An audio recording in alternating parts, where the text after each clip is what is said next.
Praise Lord. ഒരിക്കൽ കൂടി കർത്തസന്നിധിയിലേക്ക് നമുക്ക് എല്ലാവർക്കും അടുത്തു വരുവാൻ സ്വർഗത്തിലെ വലിയവനായ ദൈവം നമ്മുടെ ജീവിതത്തിൽ സാവകാശം ഒരുക്കി. നമ്മൾ തുടർമാനമായിട്ട് കൊലോസ്യ ലേഖനം പഠിച്ചുകൊണ്ടിരിക്കുകയാണ്. കൊലോസ്യ ലേഖനം 4-ാം അധ്യായം അതിന്റെ 1ഉം 2ഉം വേദഭാഗങ്ങൾ നമ്മൾ ചിന്തിപ്പാൻ തക്കവണ്ണമിടയായി. ഇന്ന് അതിന്റെ 3-ാമത്തെ വേദഭാഗത്തേക്ക് നമ്മൾ പ്രവേശിക്കുകയാണ്. നമ്മൾ ഒരുമിച്ച് ചേർന്ന് പഠിക്കുവാൻ പോവുകയാണ്. ദൈവമക്കളെ, ഈ തിരുവചന പഠനം നിങ്ങളുടെ ജീവിതത്തിൽ അനുഗ്രഹമാകുന്നുവെങ്കിൽ നിങ്ങളുടെ പ്രിയപ്പെട്ടവരിലേക്കൊക്കെ ഒന്ന് ഷെയർ ചെയ്ത് കൊടുക്കണം. മാത്രമല്ല നിങ്ങൾ ഈ ചാനൽ സബ്സ്ക്രൈബ് ചെയ്യുകയും നിങ്ങളുടെ ലൈക്കുകളും കമന്റുകളും ഒക്കെ ഇടണം. നിങ്ങളുടെ കമന്റ്സ് എനിക്ക് എൻകറേജ് തരുന്ന നിലയിലായിരിക്കണം. അപ്പോൾ തന്നെ എല്ലാ സ്നേഹത്തിനും എല്ലാ ആദരവിനും ഞാൻ നന്ദി പറഞ്ഞുകൊണ്ട് ഏൽപ്പിക്കുന്നു. നമുക്ക് ഒരുമിച്ച് ചേർന്ന് കൊലോസ്യ ലേഖനം 4-ാം അധ്യായം അതിന്റെ 3-4 വാക്യങ്ങൾ നമുക്ക് വായിക്കാം. ദൈവം അനുവദിച്ചാൽ സമയമുണ്ടെങ്കിൽ നമുക്ക് താഴോട്ടുള്ള വേദഭാഗം ചിന്തിക്കാം. അതിൻ്റെ അകത്ത് ഇങ്ങനെ എഴുതിയിരിക്കുന്നു: നിങ്ങൾ ഞങ്ങൾക്ക് വേണ്ടിയും പ്രാർത്ഥിക്കുവിൻ. ഇനി 3 മുതൽ 6 വരെയുള്ള വേദഭാഗങ്ങളും നമുക്കുള്ള പ്രബോധനങ്ങളാണ്. ഞാനത് വായിച്ചു കേൾപ്പിക്കാം. എത്രത്തോളം തീർക്കാമെന്ന് എനിക്കറിയുകയില്ല, എന്നാലും ഞാനത് വായിച്ചു കേൾപ്പിക്കാം. 3 മുതൽ: നിങ്ങൾ ഞങ്ങൾക്ക് വേണ്ടി പ്രാർത്ഥിക്കുവിൻ. എന്റെ ബന്ധനത്തിന് കാരണമായ ക്രിസ്തുവിന്റെ മർമ്മം പ്രസ്താവിക്കുവാൻ തക്കവണ്ണം ദൈവം ഞങ്ങൾക്ക് വചനത്തിന്റെ വാതിൽ തുറന്നു തരേണ്ടതിനും ഞാൻ സംസാരിക്കേണ്ട രീതിയിൽ അത് വെളിപ്പെടുത്തേണ്ടതിനും തന്നെ. പുറത്തുള്ളവരോട് ജ്ഞാനത്തോടെ പെരുമാറുവീൻ, സമയം പരമാവധി പ്രയോജനപ്പെടുത്തുവീൻ. ഓരോരുത്തരോടും നിങ്ങൾ എങ്ങനെ ഉത്തരം പറയണമെന്നറിയേണ്ടതിന് നിങ്ങളുടെ വാക്ക് എപ്പോഴും കൃപയോട് കൂടിയതും ഉപ്പിനാൽ രുചി വരുത്തുന്നതുമായിരിക്കട്ടെ. പ്രിയപ്പെട്ടവരെ, ഈ വേദഭാഗങ്ങളൊക്കെ ചിന്തിച്ചു കഴിഞ്ഞാൽ ധാരാളം കാര്യങ്ങൾ ഇതിന്റെ അകത്തൂടെ നമുക്ക് പറയുവാനായിട്ടുണ്ട്. അപ്പോസ്തലനായ പൗലോസ് ഇവിടെ പറയുക, 3-4 വാക്യങ്ങളിലൂടെ പറയുക, നിങ്ങൾ ഞങ്ങൾക്ക് വേണ്ടിയും പ്രാർത്ഥിക്കുവിൻ. അപ്പോസ്തലനായ പൗലോസ് തനിക്ക് വേണ്ടി പ്രാർത്ഥിക്കുവാൻ, തന്റെ സഹശുശ്രൂഷകന്മാർക്ക് വേണ്ടി പ്രാർത്ഥിക്കുവാൻ ആവശ്യപ്പെടുകയാണ്. ശ്രേഷ്ഠതയുള്ള അപ്പോസ്തലനായിരുന്നു അപ്പോസ്തലനായ പൗലോസ്. അദ്ദേഹം പറയുക, എനിക്ക് വേണ്ടിയും പ്രാർത്ഥിക്കണം. നോക്കിക്കേ, ഇത്രമാത്രം ശ്രേഷ്ഠത നിറഞ്ഞ ഒരു കർത്തൃത്വത്തിന് വേണ്ടി പ്രാർത്ഥിക്കണമെന്ന് താൻ അപേക്ഷിക്കുമ്പോൾ കൊലോസ്യ വിശ്വാസികളോട് പറയുക, നിങ്ങൾ എനിക്ക് വേണ്ടിയും പ്രാർത്ഥിക്കണം. പ്രിയപ്പെട്ടവരെ, താൻ മറ്റുള്ളവരോട് പ്രാർത്ഥന ആവശ്യപ്പെടുമ്പോൾ നാം സാധാരണക്കാരായ നമ്മുടെ ജീവിതത്തിൽ എത്രമാത്രം പ്രാർത്ഥന ആവശ്യമാണ്. ഞാൻ ഈ ഭാഗം ചിന്തിക്കുമ്പോൾ താൻ തന്റെ സഹവിശ്വാസികൾക്ക് വേണ്ടിയും തന്നോടുകൂടി വേലയിലായിരിക്കുന്ന പ്രിയപ്പെട്ടവർക്ക് വേണ്ടി കൂടി പ്രാർത്ഥിക്കണമെന്നാണ് പറയുന്നത്. എന്തുകൊണ്ടാണ്? ഈ പ്രാർത്ഥന എന്ന് പറയുന്നത് വലിയൊരു ആയുധമാണ്. നമുക്ക് 1-2 വാക്യങ്ങൾ അതിവേഗം വായിക്കാം. ഇന്നലെ പ്രാർത്ഥനയെ പറ്റി ഞാൻ പറഞ്ഞു, 2 ക്ലാസ്സുകൾ പ്രാർത്ഥനയെ പറ്റി ഞാൻ പ്രത്യേകമായിട്ട് എടുത്തിട്ടുണ്ട്. 2-ാം വാക്യത്തെ ആസ്പദമാക്കി തന്നെ 2 ക്ലാസ്സുകളാണ് എടുത്തത്. എന്നാൽ ഇന്ന് പകൽക്കാലത്തെങ്കിൽ അതിനെപ്പറ്റി ദീർഘമായിട്ടൊരു സംഭാഷണം നടത്തുവാനായിട്ട് ആഗ്രഹിക്കുന്നില്ല. എന്നാൽ അതിന്റെ 1-2 വാക്യങ്ങൾ നമുക്ക് വായിച്ചിട്ട് താഴോട്ടുള്ള വേദഭാഗത്തിലേക്ക് പെട്ടെന്ന് കടന്നു വരാം. എഫേസ്യ ലേഖനം ഒന്ന് എടുത്താട്ടെ. അതിന്റെ 6-ാം അധ്യായം 19-ാമത്തെ വേദഭാഗം ഒരാളൊന്ന് പെട്ടെന്ന് വായിച്ചാട്ടെ. 6:19 ഇപ്രകാരം എഴുതിയിരിക്കുന്നു: സുവിശേഷത്തിന്റെ മർമ്മം ധൈര്യത്തോടെ അറിയിക്കുവാൻ എന്റെ വായി തുറക്കുമ്പോൾ എനിക്ക് വചനം നൽകപ്പെടേണ്ടതിന് എനിക്ക് വേണ്ടിയും പ്രാർത്ഥിക്കുവിൻ. എന്തിനു വേണ്ടിയാണ് പ്രാർത്ഥിക്കേണ്ടത്? സുവിശേഷത്തിന്റെ മർമ്മം ധൈര്യത്തോടെ പ്രസ്താവിക്കേണ്ടതിന്. പ്രിയപ്പെട്ടവരെ, സുവിശേഷം പ്രസ്താവിക്കുമ്പോൾ, അതിന്റെ മർമ്മങ്ങൾ മറ്റുള്ളവരോട് അറിയിക്കുമ്പോൾ, പ്രാർത്ഥനയില്ലാത്ത സുവിശേഷീകരണം വ്യർത്ഥമാണെന്ന് അപ്പോസ്തലൻ മനസ്സിലാക്കിക്കൊണ്ടാണ് പ്രാർത്ഥിക്കുവാൻ ആവശ്യപ്പെടുന്നത്. അതുകൊണ്ട് ഇന്ന് പകൽക്കാലം നമ്മുടെ ശ്രദ്ധയോടെയുള്ള പ്രാർത്ഥന സുവിശേഷ വേലക്കാർക്ക് അത്യാവശ്യമാ. ഇന്ന് പല വിധത്തിലുള്ള ശുശ്രൂഷകൾ ചെയ്യുന്നവരുണ്ട്. ഈ ശുശ്രൂഷകളുടെ ഒക്കെ പിൻപിൽ പ്രാർത്ഥന എന്ന ഒരായുധമില്ല എങ്കിൽ ആമേൻ, ശത്രു ജയിക്കുവാനിടയാകും. പ്രാർത്ഥനയാൽ മാത്രമേ നമുക്ക് ജയം കൈവരിക്കുവാനായിട്ട് സാധ്യമാകത്തുള്ളൂ. ഫിലിപ്പിയ ലേഖനം 1-ാം അധ്യായം അതിന്റെ 19-ാമത്തെ വേദഭാഗത്തിലും അപ്പോസ്തലനായ പൗലോസ് പ്രാർത്ഥനയെ കുറിച്ച് ഇങ്ങനെ പറഞ്ഞിട്ടുണ്ട്. നമുക്ക് അതിവേഗം അതുകൂടി ഒന്ന് വായിക്കാം. നിങ്ങളുടെ പ്രാർത്ഥനയാലും യേശുക്രിസ്തുവിന്റെ ആത്മാവിന്റെ സഹായത്താലും അത് എനിക്ക് രക്ഷാകാരണമായി തീരുമെന്ന് ഞാൻ അറിയുന്നു. അപ്പോൾ രക്ഷാകാരണമായി തീരേണ്ടതിന് സുവിശേഷ വേല ചെയ്യുമ്പോൾ ആത്മാക്കൾ വിടുവിക്കപ്പെടേണ്ടതിന് അവിടെ പ്രാർത്ഥനയുടെ പിൻബലം ആവശ്യമാണ്. പലപ്പോഴും നമ്മുടെ ജീവിതത്തിൽ അപ്പോസ്തോലനായ പൗലോസിനെ പോലെ ഒരു എളിയ മനോഭാവം ഉണ്ടായിരിക്കണം. നമ്മള് പ്രാർത്ഥന മൂലം പ്രാപിച്ചെടുക്കുന്ന ദൈവശക്തിയുടെ ആഴം തിരിച്ചറിയണം. അപ്പോസ്തലനായ പൗലോസ് ഇവിടെ പറയാണ്, സുവിശേഷത്തിന്റെ വാതിൽ തുറന്നു കിട്ടേണ്ടതിന്. അങ്ങനെയല്ലേ നമ്മൾ ആ വാക്യം വായിച്ചത്? ഒന്നുകൂടെ ഒന്ന് വായിച്ച ആ ഭാഗം. നിങ്ങളുടെ പ്രാർത്ഥനയാലും യേശുക്രിസ്തുവിന്റെ ആത്മാവിന്റെ സഹായത്താലും അതെനിക്ക് രക്ഷാകാരണമായി തീരുമെന്ന് ഞാൻ അറിയുന്നു. കണ്ടോ?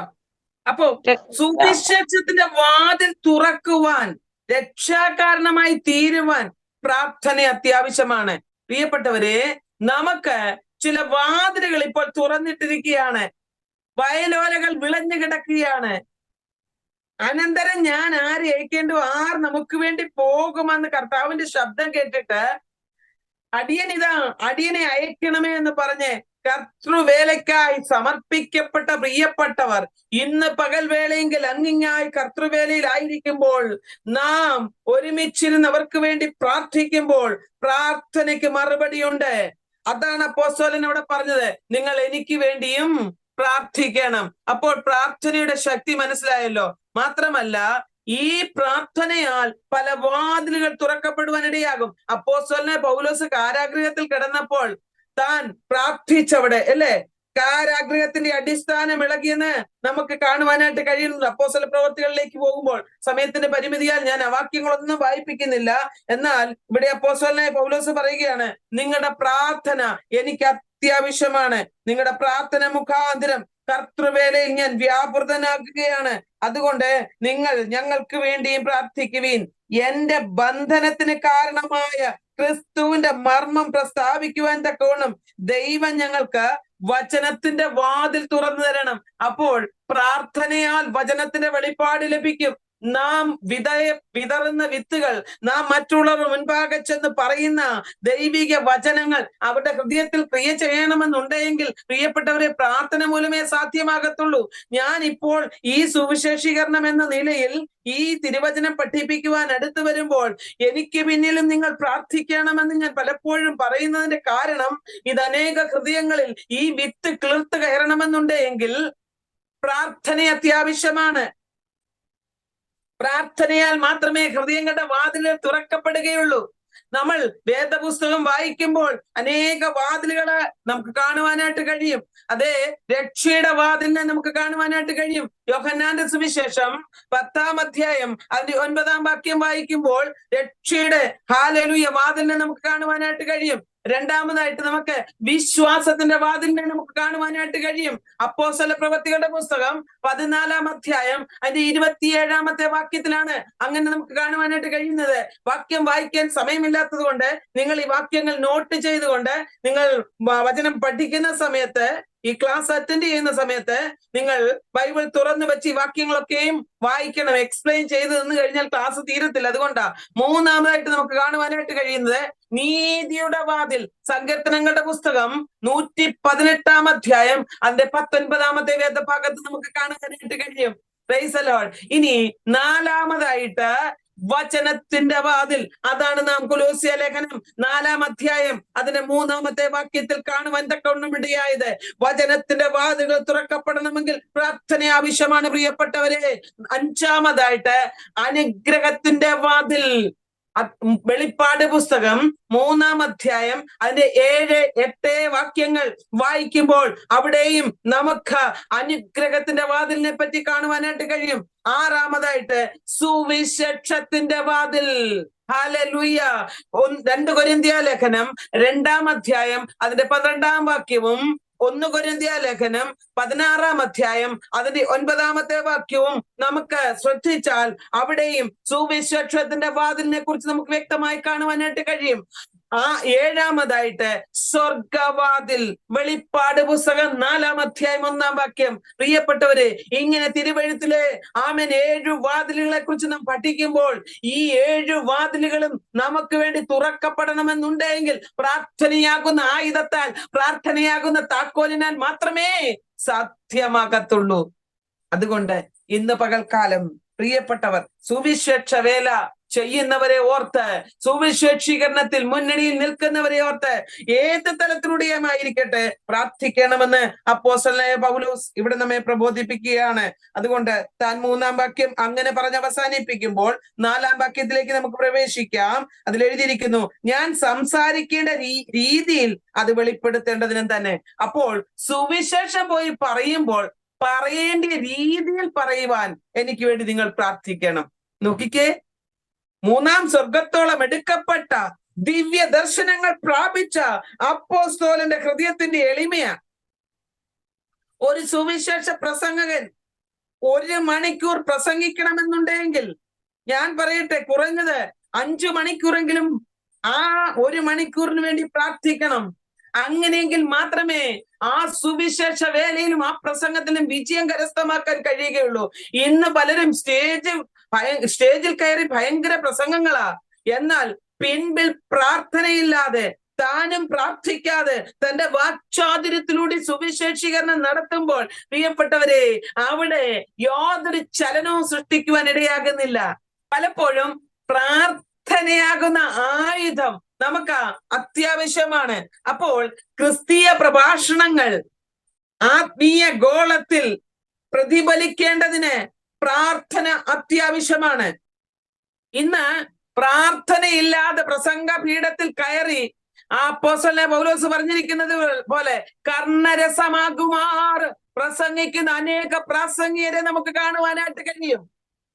ഹല്ലേലൂയ. കർണരസമാകുമാർ എന്ന് വെച്ച് കഴിഞ്ഞാൽ കളിതമാശകളും പറഞ്ഞ് ചിരി, അതുപോലെ മനസ്സിന് ഇമ്പമായത് മനുഷ്യന്റെ ഹൃദയത്തെ ആ ആത്മീയത്തിൽ ടച്ച് ചെയ്യുകയല്ല, ചെവികൾക്ക് സന്തോഷം പകരുമാറുള്ള നിലയിൽ ചില തത്വങ്ങളൊക്കെ പറഞ്ഞ്, ചില ലോജിക്കുകളൊക്കെ പറഞ്ഞ് പ്രസംഗിക്കുന്ന അനുഭവങ്ങളുണ്ട്. എന്നാൽ പരിശുദ്ധാത്മാവിനാൽ എഴുതപ്പെട്ട തിരുവചനം പരിശുദ്ധാത്മ സഹായത്തോടുകൂടി ധ്യാനിച്ചിട്ട് ആമേൻ അത് പ്രാർത്ഥനാപൂർവം മറ്റുള്ളവരുടെ മുൻപാകെ വിളമ്പുമ്പോൾ ആമേൻ ആ പ്രസംഗത്തിന് പ്രാധാന്യമുണ്ടാകും. ആ പ്രസംഗം ഹൃദയങ്ങളെ ഉള്ളത്തിലേക്ക് കീറി മുറിച്ച് കയറി ചെല്ലുവാൻ ഇടയാകും. പ്രാർത്ഥനാപൂർവം മാത്രമായിരിക്കണം ഒരു പ്രാസംഗികൻ പ്രസംഗം തയ്യാറാക്കുവാൻ. അതുകൊണ്ടാണ് അപ്പോസ്തലനായ പൗലോസ് റോമയിലുള്ള വിശ്വാസികളോടും പറഞ്ഞത്, നിങ്ങൾ എനിക്ക് വേണ്ടി പ്രാർത്ഥിക്കണം. താൻ ജയിലിൽ കിടന്ന സമയത്തും, താൻ എവിടെ കിടന്ന സമയത്തും, തന്റെ പ്രതികൂലത്തിന്റെ നടുവിൽ, തന്റെ പ്രയാസങ്ങളുടെ നടുവിൽ, നാടുവാഴികളുടെയും രാജാക്കന്മാരുടെയും മുൻപിലൊക്കെയും താൻ ബന്ധനസ്ഥനായി നിൽക്കേണ്ടി വരുമ്പോഴും താൻ പറയുന്നുണ്ട്, നിങ്ങൾ എനിക്ക് വേണ്ടി പ്രാർത്ഥിക്കണം. Price the Lord. ദൈവമക്കളെ, അപ്പോസ്തലൻ എന്തിനു വേണ്ടി പ്രാർത്ഥിച്ചു? സംസാരിക്കേണ്ട രീതിയിൽ സംസാരിക്കുവാൻ. അപ്പോസ്തലനായ പൗലോസിന് പല പ്രതികൂലങ്ങളിലൂടെ കടന്നു പോകേണ്ടി വന്നു. തന്റെ പ്രതികൂലത്തിൽ പിടിച്ചു നിൽക്കുവാൻ പ്രാർത്ഥന ആവശ്യമായിരുന്നു. അതുകൊണ്ട് ഇന്ന് പകൽക്കാലം പരിശുദ്ധാത്മാവ് വിശുദ്ധന്മാരുടെ നടുവിൽ വരുന്നു എന്നുള്ളതിന്റെ തെളിവാണ് ആ വചനം അവരുടെ നടുവിൽ ക്രിയ ചെയ്യുന്നത്. അതുകൊണ്ട് പ്രാർത്ഥനയില്ലാതെ വാക്ചാതുര്യം കൊണ്ട് ആരെയും പറഞ്ഞ് മാനസാന്തരപ്പെടുത്തുവാൻ കഴിയുകയില്ല. അതാണ് അപ്പോസ്തലൻ പറഞ്ഞത്, ഞാൻ സംസാരിക്കുന്നത് ആത്മാവിലായി തീരേണ്ടതിന്, ആത്മാവിന്റെ നിറവോടെയായി തീരേണ്ടതിന് നിങ്ങൾ എനിക്ക് വേണ്ടി പ്രാർത്ഥിക്കണം. ഇനി അതിന്റെ 5-ാമത്തെ വാക്യത്തിൽ ഇങ്ങനെ വായിക്കുന്നു. എനിക്ക് അവിടെ അനേക കാര്യങ്ങൾ പറയാനുണ്ട്. സമയത്തിന്റെ പരിമിതിയാൽ ആണ് ഞാനിവിടെ കുറച്ച് സംസാരിക്കുന്നത്. പ്രിയപ്പെട്ടവരെ, നമ്മുടെ ജീവിതത്തിൽ പ്രാർത്ഥന അത്യാവശ്യപ്പെട്ട കാര്യമാണ്. ഞാൻ അതിനോടനുബന്ധിച്ച് പ്രതികൂല അവസ്ഥയിൽ അപ്പോസ്തലൻ പ്രാർത്ഥന 5-ാം വാക്യം വായിക്കുന്നതിന് മുൻപായിട്ട് 2 വാക്യം ഒന്ന് വായിച്ചാട്ടെ. മത്തായി എഴുതിയ സുവിശേഷം 10-ാം അധ്യായം 19-ാം വാക്യവും 29-ാം വാക്യവും ഒന്ന് വായിച്ചാട്ടെ. നിങ്ങളെ ഏൽപ്പിക്കുമ്പോൾ എങ്ങനെയോ എന്തോ പറയേണ്ടു എന്ന് വിചാരപ്പെടേണ്ട, പറവാനുള്ളത് ആ നാഴിയിൽ തന്നെ നിങ്ങൾക്ക് ലഭിക്കും. അവിടെ കണ്ടോ? അതിന്റെ പിന്നെ വായിക്കാം, അടുത്ത വാക്യം. അവിടെ കണ്ടോ? പറയുവാൻ എന്റെ നാവിൽ കിട്ടേണ്ട കാര്യങ്ങൾ തക്ക സമയത്ത് സംസാരിക്കേണ്ടതിന് നിങ്ങൾ എനിക്ക് വേണ്ടി പ്രാർത്ഥിക്കണമെന്നാ പറഞ്ഞത്. അപ്പോൾ അവിടെ ചില പ്രത്യേക വ്യക്തി ജീവിതങ്ങളുടെ മുൻപിൽ അപ്പോസ്തലനായ പൗലോസിന് നിൽക്കേണ്ടതായിട്ട് വരുന്നു.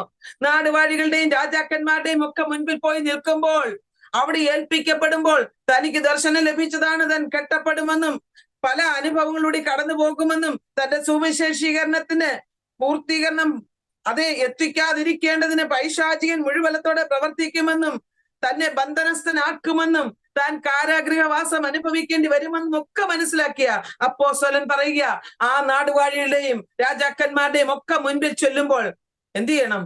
സംസാരിക്കേണ്ടിയ വണ്ണം സംസാരിപ്പാൻ കൃപ നൽകണമെന്ന്. ഇവിടെ കണ്ടോ നാം വായിച്ചത്? നമുക്ക് സംസാരിക്കേണ്ടിയ വണ്ണം സംസാരിക്കേണ്ടതിന് വിശുദ്ധന്മാർക്ക് പരിശുദ്ധാത്മാവ് തക്ക സമയത്ത് തന്റെ കൃപ വെളിപ്പെടുത്തും. ഇനി അതിന്റെ 29-ാമത്തെ വാക്യം കൂടെ ഒന്ന് വായിച്ചാട്ടെ. കാശിന് 2 കുരികിൽ വിൽക്കുന്നില്ലയോ? അവയിൽ ഒന്നുപോലും നിങ്ങളുടെ പിതാവ് സമ്മതിക്കാതെ നിലത്ത് വീഴുകയില്ല. നമ്മൾ സുവിശേഷ വേലയ്ക്ക് പോകുമ്പോൾ പ്രാർത്ഥനാപൂർവം പോയാൽ നമുക്ക് ഒന്നും ഭാരപ്പെടേണ്ട. കഴിഞ്ഞ ദിവസം ഒരു സിസ്റ്റർ എന്നോട് ഇങ്ങനെ പറയുവാൻ തക്കവണ്ണം ഇടയായി, സിസ്റ്ററെ എനിക്ക് ഭയങ്കര പേടിയാ പ്രസംഗിക്കാൻ. ഞാൻ പറഞ്ഞു, ഒന്നും പേടിക്കേണ്ട, പ്രാർത്ഥനാപൂർവം പോയാൽ മതി. സംസാരിക്കേണ്ടത് എന്തെന്ന് കർത്താവ് വായിൽ തരും.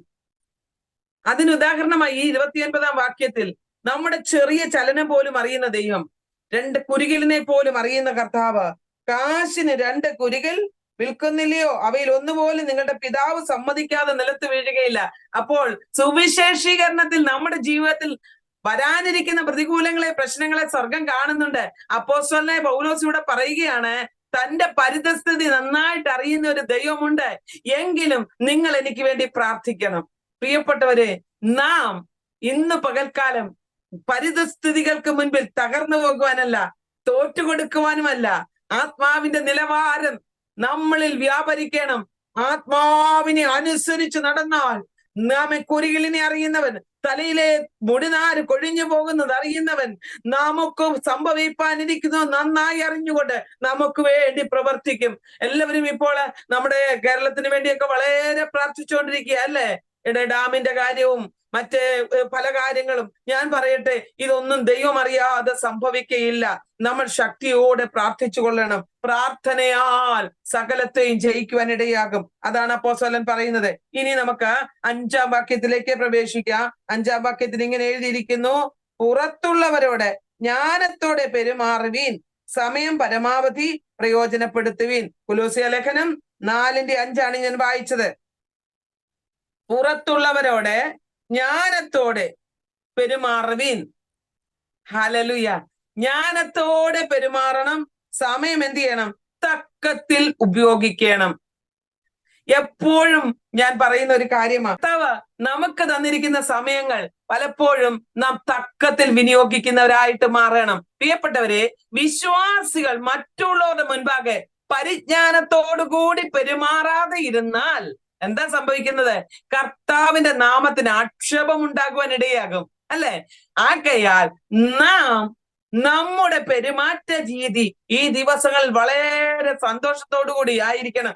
ക്രിസ്തു ഒരുവനിലായാൽ, ഒരുവനിൽ ക്രിസ്തു വന്നാൽ, ഒരുവൻ വീണ്ടും ജനനം പ്രാപിച്ചാൽ അവൻ പുതിയ സൃഷ്ടിയാണ്. പഴയ സ്വഭാവങ്ങളെ മാറ്റി മറ്റുള്ളവർ മുൻപാകെ നാം എന്തായി തീരണം? നല്ല പെരുമാറ്റത്തിന് ഉടമകളായി തീരണം. അതാണ് അപ്പോസ്തലൻ ഇവിടെ പറയുന്നത്. പുറത്തുള്ളവരോട്, അകത്തുള്ളവരോടല്ല. വീട്ടിൽ മാത്രം നല്ല പെരുമാറ്റം പോരാ. 2 കൊരിന്ത്യ ലേഖനം 2-ാം അധ്യായം അതിന്റെ 15-ാം വാക്യത്തിൽ നമുക്ക് ഇങ്ങനെ വായിക്കുന്നു, രക്ഷിക്കപ്പെടുന്നവരുടെ ഇടയിലും നശിച്ചു പോകുന്നവരുടെ ഇടയിലും നാം സൗരഭ്യവാസന പകരുന്നവരായിരിക്കണം. പ്രിയപ്പെട്ടവരെ, ഇന്ന് നമ്മളിലുള്ള കോപവും നമ്മളുള്ള മറ്റു സ്വഭാവങ്ങളും ഒക്കെ വെച്ചുകൊണ്ട് നാം സുവിശേഷീകരണത്തിനോ അല്ലെ മറ്റുള്ള കാര്യങ്ങൾക്കോ പോകുമ്പോൾ, ഇപ്പൊ ഒരു എക്സാമ്പിൾ ഞാൻ പറയാം. ഇപ്പൊ റോഡിലേക്ക് നമ്മൾ ഇറങ്ങി നമ്മൾ ഡ്രൈവ് ചെയ്തുകൊണ്ടിരിക്കുകയാണെന്നിരിക്കട്ടെ. നമ്മൾ ഡ്രൈവ് ചെയ്ത് പോകുമ്പോൾ മറ്റൊരു വണ്ടി നമ്മളെ ഓവർടേക്ക് ചെയ്യുമ്പോൾ, അല്ലെങ്കിൽ എന്തെങ്കിലും നമ്മോട് അതിക്രമമായി ചെയ്യുവാൻ വരുമ്പോൾ, ലോകക്കാരായ മനുഷ്യരോട് പെട്ടെന്ന് നമ്മൾ കോപിക്കുമ്പോൾ, ദൈവമക്കളെ, നമ്മെ നിയന്ത്രിക്കുവാൻ നാം പ്രാപ്തരാകണം. പലപ്പോഴും നമ്മുടെ അകത്ത് സ്വഭാവമാ പുറത്തേക്ക് വരുന്നത്. ചിലര് കണ്ടിട്ടുണ്ട്, ഭയങ്കരമായിട്ട് കോപിക്കുന്നത് ഞാൻ കണ്ടിട്ടുണ്ട്. രക്ഷിക്കപ്പെട്ടതാണ്, ശരിയാണ്, ദൈവം എന്നെ വിളിച്ചതാണ്, ശരിയാണെങ്കിലും ഇവിടെ ഞാൻ കോപിച്ചില്ല, ശരിയാകത്തില്ല. ദൈവമക്കളെ, സ്നേഹത്തോടെ ലോക മനുഷ്യനെ നേടുവാൻ നമുക്ക് കഴിയണം. നമുക്ക് പുറത്തുള്ളവർ കൂടി സാക്ഷ്യം പറയുവാൻ ഇടയാകണം. നാം സുവിശേഷ വേലയിൽ വിജയിക്കണമെന്നുണ്ടെങ്കിൽ എന്റെ പ്രസംഗം കേൾക്കുന്നവർ എന്നെ കുറിച്ച് സാക്ഷ്യം പറയുവാൻ ഇടയാകണം. എന്റെ ചുറ്റുവട്ടങ്ങൾ എന്നെ കുറിച്ച് സാക്ഷ്യം പറഞ്ഞില്ല എങ്കിൽ എന്റെ പ്രസംഗം വെറുതെയാണ്. ചിലരുണ്ട് കടം വാങ്ങിച്ചാൽ തിരിച്ചു കൊടുക്കത്തില്ല. ചിലര് പറയും ഞാൻ ഇപ്പൊ വന്നേക്കാം, ഇന്ന ജോലി ഇപ്പൊ ചെയ്തു തന്നേക്കാം, പക്ഷെ ജോലി ഒന്നും ചെയ്തു കൊടുക്കത്തില്ല, സമയത്ത് ചെല്ലത്തില്ല. ചിലര് പറയും, കേട്ടിട്ടുണ്ടോ, വടി വെച്ചാൽ വടി വെക്കുന്നിടത്ത് കൊട വെക്കത്തില്ല. അവനെ നോക്കാം, അവൻ വടി വെക്കുന്നിടത്ത് കൊട വെക്കത്തില്ല. നമ്മളെ കുറിച്ച് പറയുന്ന അഭിപ്രായങ്ങൾ അങ്ങനെ ആകരുത്. വിശ്വസ്തരായിരിക്കണം. ചെറുതും വലുതുമായ കാര്യങ്ങളിൽ പ്രിയപ്പെട്ടവരെ നാം വിശ്വസ്തരായിരിക്കണം. നാം ചിരിച്ചുകൊണ്ട് കൂട്ടുകാരെ കൊല്ലുന്നവരായിട്ടല്ല, ഹല്ലേലൂയ, സത്യം സംസാരിക്കുന്നവരായി. ആത്മാവിന്റെ പരിവർത്തനം നമ്മുടെ ജീവിതത്തിൽ ഉണ്ടായിരിക്കണം. അത് മനുഷ്യനെ ഒരു മതത്തിനും വിശ്വസ്തനാക്കി മാറ്റാൻ കഴിയുകയില്ല, മറിച്ച് ദൈവവചനത്തിന് മാത്രമേ ഒരു മനുഷ്യനെ വിശ്വസ്തനാക്കി മാറ്റുവാനായിട്ട് കഴിയുകയുള്ളൂ. അതുകൊണ്ട് ഇന്ന് പകൽക്കാലം ദൈവവചനത്തിൽ മനുഷ്യരോട് ഇടപെടേണ്ടത് എങ്ങനെയെന്ന് അപ്പോസ്തലനായ പൗലോസ് നമ്മളെ പഠിപ്പിക്കുന്നുണ്ട്. പ്രിയപ്പെട്ടവരെ, ഇന്ന് പകൽക്കാലം അത് തിരിച്ചറിയുക. നമുക്ക് 1-2 വാക്യം അതിവേഗം വായിക്കാം. 1 പത്രോസിന്റെ ലേഖനം 2-ാം അധ്യായം അതിന്റെ 11-12 വേദഭാഗം ഒന്ന് വായിച്ചാട്ടെ. പ്രിയമുള്ളവരെ, പ്രവാസികളും പരദേശികളുമായി നിങ്ങളെ ആത്മാവിനോട് പോരാടുന്ന ജഡമോഹങ്ങളെ വിട്ടകന്ന് ജാതികൾ നിങ്ങളെ ദുഷ്പ്രവർത്തിക്കാരെന്ന് ദുഷിക്കും തോറും നിങ്ങളുടെ നല്ല പ്രവർത്തികളെ കണ്ടറിഞ്ഞിട്ട് സന്ദർശന ദിവസത്തിൽ ദൈവത്തെ മഹത്വപ്പെടുത്തേണ്ടതിന് അവരുടെ ഇടയിൽ നിങ്ങളുടെ നടപ്പ് നന്നായിരിക്കണമെന്ന് ഞാൻ പ്രബോധിപ്പിക്കുന്നു. അവരുടെ ഇടയിൽ, ആരുടെ ഇടയിൽ? ജാതികളുടെ ഇടയിൽ നമ്മുടെ നടപ്പ്, പ്രൈസ് ദി ലോർഡ്, എങ്ങനെയുള്ളതായിരിക്കണം? സാക്ഷ്യമുള്ളതായിരിക്കണം. ആത്മാവിനോട് പോരാടുന്ന ജഡമോഹങ്ങളിൽ നിന്ന് ഒഴിഞ്ഞു നിൽക്കുവാൻ ഒരു വിശ്വാസി പരിശ്രമിക്കണം. ജഡ പിടിച്ചടക്കണം. കോപം, ക്രോധം, ദ്വന്ദ്വപക്ഷം, അസൂയ, പിണക്കം, ജാരശങ്ക ഇവയെല്ലാം പിടിച്ചടക്കണം ഒരു വിശ്വാസി. നമ്മൾ ആരാണ്? അന്യരും പരദേശിയുമാണ്. അതാണ് പത്രോസ് അപ്പോസ്തലൻ പറഞ്ഞിരിക്കുന്നത്, അല്ലേ? ജഡമോഹങ്ങളിൽ നിന്ന് ഒഴിഞ്ഞു നിൽക്കുവാൻ അന്യരും പരദേശികളുമായ നിങ്ങളോട് ഞാൻ അഭ്യർത്ഥിക്കുന്നു. നമ്മൾ ഈ ലോകക്കാരല്ല. അതുകൊണ്ട് നമുക്കൊരു അഭ്യർത്ഥന നൽകുക. അപ്പോസ്തലനായ പൗലോസ് നമ്മളോട് അഭ്യർത്ഥിക്കുക, അപേക്ഷിക്കുക. പ്രിയപ്പെട്ടവരെ, നമ്മൾ അന്യരും പരദേശികളും. അതുകൊണ്ട് ലോകക്കാര് നമ്മളെ വീക്ഷിക്കും കേട്ടോ, നമ്മുടെ പോക്കും നടപ്പും. ഞാൻ ഒരു കാര്യം പറയാം, ലോകക്കാര് നമ്മുടെ പ്രസംഗം മാത്രമല്ല ശ്രദ്ധിക്കുന്നത്. ഇപ്പൊ നിങ്ങൾ ഇതിന്റെ അകത്തിരുന്നോണ്ട് എന്റെ പ്രസംഗം മാത്രമല്ല ശ്രദ്ധിക്കുന്നത്, എന്റെ വസ്ത്രധാരണം, എന്റെ സംസാര ശൈലി, ഇല്ലേ, എന്റെ ചലനങ്ങളെല്ലാം നിങ്ങളെ ശ്രദ്ധിക്കും. ഇതേപോലെ പ്രിയപ്പെട്ടവരെ, ലോകക്കാർ, നമ്മുടെ ചുറ്റുവട്ടങ്ങൾ, അയൽവക്കക്കാർ, നമ്മളെ വഴിയെ നടന്നു പോകുമ്പോൾ, ബസ്സിൽ സഞ്ചരിക്കുമ്പോൾ, ഫ്ലൈറ്റിൽ സഞ്ചരിക്കുമ്പോൾ, നമ്മൾ ട്രെയിനിൽ യാത്ര ചെയ്യുമ്പോൾ, എതിലേ പോയാലും നമ്മളെ ശ്രദ്ധിക്കുന്ന ഒരു കൂട്ടം ആളുകളുണ്ട്. അവരുടെ മുൻപിൽ നാം എങ്ങനെയുള്ളവരായിരിക്കണം? മാതൃകയുള്ളവരായിരിക്കണമെന്നാണ് അപ്പോസ്തലൻ ഇവിടെ ഓർമ്മിപ്പിക്കുന്ന. 2, ജാതികൾ നിങ്ങളെ ദുഷ്പ്രവർത്തിക്കാരെന്ന് ദുഷിക്കും തോറും നിങ്ങളുടെ നല്ല പ്രവർത്തികൾ കണ്ടറിഞ്ഞ് സന്ദർശന ദിവസത്തിൽ ദൈവത്തെ മഹത്വപ്പെടുത്തേണ്ടതിന് അവരുടെ ഇടയിൽ നിങ്ങളുടെ ജീവിതം മാന്യമായിരിക്കട്ടെ. എല്ലാവരും കുറ്റം ചുമത്തിയാലും, ദോഷമായിട്ട് നടന്നിരിക്കുന്ന ദൈവനാമത്തിന് ആക്ഷേപം വരുത്തിയിട്ട് കുറ്റം ചുമത്തുന്ന കാര്യമല്ല, നന്നായി ജീവിച്ചിട്ട് കുറ്റം ചുമത്തിയാൽ നിങ്ങൾ അവിടെ നിന്ന് ക്ഷീണിച്ചു പോകരുതേ. Praise the Lord. അവിടെ നിങ്ങളുടെ ജീവിതം ദൈവനാമത്തിന്റെ മഹത്വത്തിന് വേണ്ടി മാന്യമായി തീരുവാൻ ഏൽപ്പിച്ചു കൊടുത്താൽ പരിശുദ്ധാത്മാവ് അതിനകത്ത് പ്രവർത്തിപ്പാൻ തക്കവണ്ണം ഇടയാകും. ഇന്ന് പകൽക്കാലം അതുകൊണ്ടാണ് അപ്പോസ്തലൻ പറഞ്ഞത്, നിങ്ങൾ പ്രാർത്ഥിക്കണം, മറ്റുള്ളവരോട് സംസാരിക്കേണ്ടത് എങ്ങനെ? മാന്യമായ രീതിയിൽ സംസാരിക്കണം. ചിലര് വെട്ടൊന്ന് മുറി രണ്ടെന്നുള്ള രീതിയിൽ അല്ല പ്രിയപ്പെട്ടവരെ, മാന്യമായ നിലയിൽ സംസാരിപ്പാൻ അറിയാമല്ലേ? പ്രാർത്ഥിക്കണം. കർത്താവേ, എനിക്ക് നന്നായിട്ട് സംസാരിക്കാൻ കൃപ തരണമേ, ആരോട് എന്ത് പറയണമെന്ന് സംസാരിപ്പാൻ കൃപ തരണമേ എന്ന് ആത്മാർത്ഥയോടെ പ്രാർത്ഥിച്ചാൽ ദൈവം അതിന്റെ അകത്ത് പ്രവർത്തിപ്പാൻ തക്കവണ്ണം ഇടയാകും. മാത്രമല്ല, ഇതിന്റെ അകത്ത് അപ്പോസ്തലനായ പൗലോസ് പറയുകയാണ്, പുറത്തുള്ളവരോട് ഞാൻ സംസാരിക്കേണ്ട രീതിയിൽ അത് വെളിപ്പെടുത്തേണ്ടതിന് എനിക്ക് വേണ്ടി പ്രാർത്ഥിക്കണം. മാത്രമല്ല, പുറത്തുള്ളവരോട് ജ്ഞാനത്തോടെ പെരുമാറണം. പിന്നെ സമയം പരമാവധി പ്രയോജനപ്പെടുത്തണം. സമയം തക്കത്തിൽ ഉപയോഗിക്കണം. പ്രിയപ്പെട്ടവരെ, ആത്മീയ മണ്ഡലത്തിലായാലും ഭൗതിക മണ്ഡലത്തിലായാലും സമയം തക്കത്തിൽ വിനിയോഗിക്കണം. നമ്മൾ കണ്ടിട്ടില്ലേ, ഈ ബിസിനസ്സുകാരൊക്കെ അവരുടെ ബിസിനസ് ചില സമയങ്ങളിൽ നല്ല ഉയർന്നു നിൽക്കും, ചില സമയങ്ങളിൽ തകർന്നു പോകും. സമയം തക്കത്തിൽ വിനിയോഗിച്ചുകൊണ്ട് വേണം നമ്മൾ എന്ത് ചെയ്യാൻ? ബിസിനസ് ചെയ്യാൻ എന്ന് പറയുന്ന കേട്ടിട്ടുണ്ട്. ഇതുപോലെ തന്നെയാണ് സുവിശേഷീകരണവും.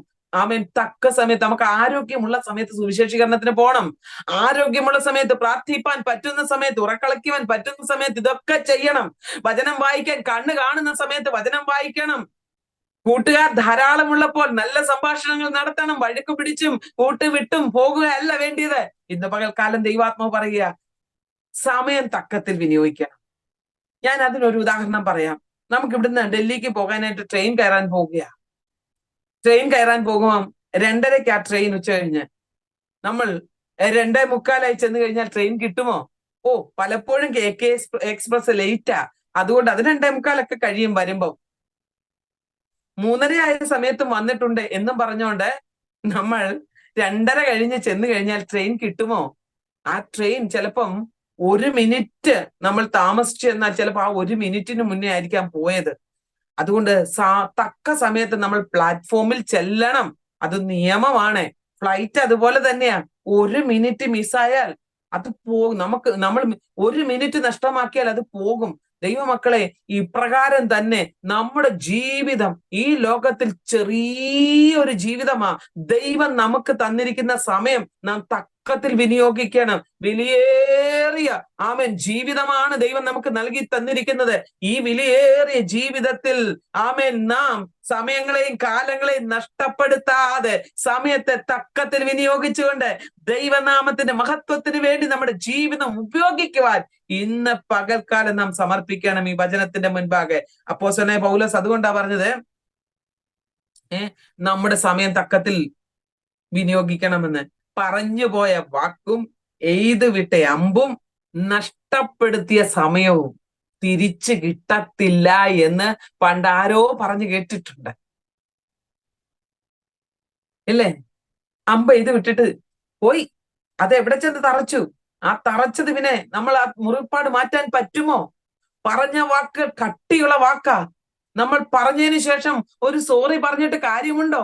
എനിക്കറിയാം, ഹൃദയത്തെ കത്തി കൊണ്ട് കുത്തി മുറിക്കുന്നതിൽ കഷ്ടമായിട്ട് വാക്കുകളുടെ കാഠിന്യം ഹൃദയങ്ങളെ വേദനിപ്പിച്ച് മരിക്കുവോളം മറക്കുവാൻ കഴിയാത്ത വാക്കുകൾ പറഞ്ഞിട്ട് നിസാരവൽക്കരിച്ച് സോറി പറയുന്ന ആൾക്കാരുമുണ്ട്. പ്രിയപ്പെട്ടവരെ, ദൈവ മക്കൾക്ക് ഇതൊന്നും ഭൂഷണമല്ല.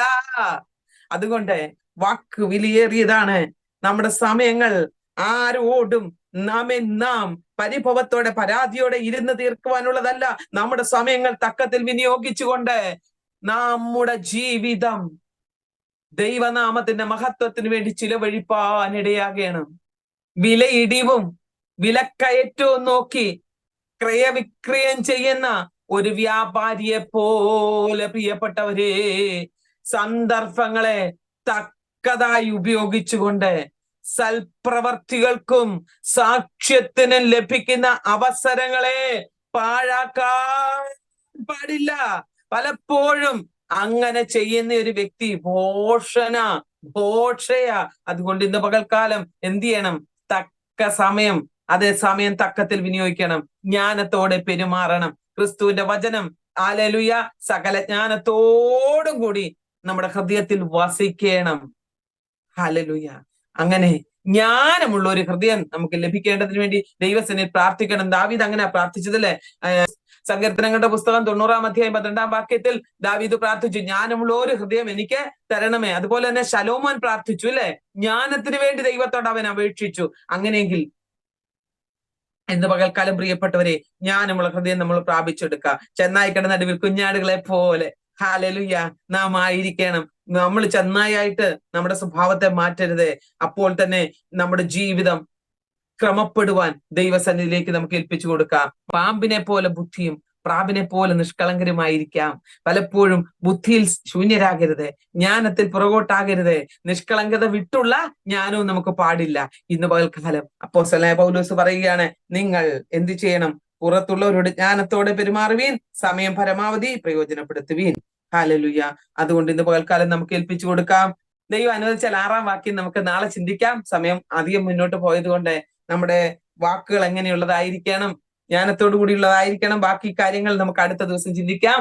കർത്താവ് വചനങ്ങളാൽ നമ്മെ സഹായിക്കട്ടെ. ഇതുവരെയും ഈ വചനം ശ്രദ്ധിച്ച പ്രിയപ്പെട്ടവരോടുള്ള നന്ദിയെ സ്നേഹത്തെയും അറിയിക്കുന്ന പ്രിയപ്പെട്ടവരെ, നിങ്ങൾ ഇന്ന് പകൽക്കാലത്തിങ്കൽ എനിക്ക് വേണ്ടിയും അപ്പോസ്തലനായ പൗലോസ് പറഞ്ഞതുപോലെ പ്രാർത്ഥിക്കണം. നിങ്ങളുടെയൊക്കെ പ്രാർത്ഥനയും സപ്പോർട്ടുമാണ് എന്നെ ഈ ബൈബിൾ സ്റ്റഡി ഇങ്ങനെ ഇത് പഠിപ്പിക്കുവാൻ തക്കവണ്ണം എനിക്കും ഉത്സാഹം തരുന്നത്. അതുകൊണ്ട് ഇന്ന് പകൽക്കാലം എന്റെ ജ്ഞാനത്തെ വർദ്ധിപ്പിക്കുവാൻ, ദൈവം എനിക്ക് കൃപ തരുവാൻ, കൃപയോടുകൂടി സംസാരിപ്പാൻ ഒക്കെ ദൈവം എനിക്കും കൃപ തരേണ്ടതിനായിട്ട് നിങ്ങളുടെ വിലപ്പെട്ട പ്രാർത്ഥനയെ ചോദിക്കുന്നു. നമുക്ക് വീണ്ടും ദൈവം അനുവദിച്ചാൽ ഒരുമിച്ച് കാണാം. God bless you all. മറാനാഥ.